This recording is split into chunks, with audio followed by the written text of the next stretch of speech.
I think the AWWC has made it easier for the next generation. There is no doubt in my mind about that. The very fact that there are people like Meera Syal and, who are very public figures, you feel that you pushed the door open a bit wider. We were of the generation where we were still asking questions about identity, who are we, and we were still looking back in a way that I think the current generation doesn't. And I think they don't have to, because possibly we did all that.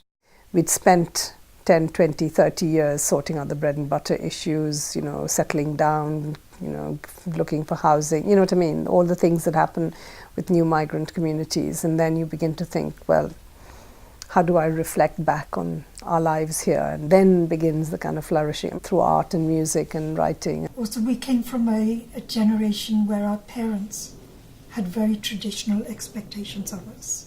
So we had to deal with those. And I think the current generation, thankfully, it appears to me, the majority of them don't have to deal with that baggage. I also felt at that time, and I think I feel vindicated now, that was our moment in the 80s. I used to say to the other women, I said, now is the time to launch your writing career. And if you're any good, there is a kind of an openness in the market there to our experiences and to our novelty factor.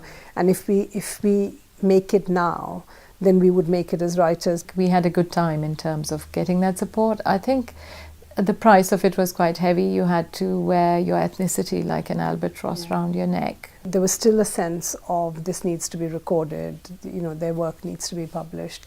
I don't think we are living in that period anymore. I think one of the biggest changes is that now there are so many Asians working in media. So it's not seen as if kind of it's territory you have to break into.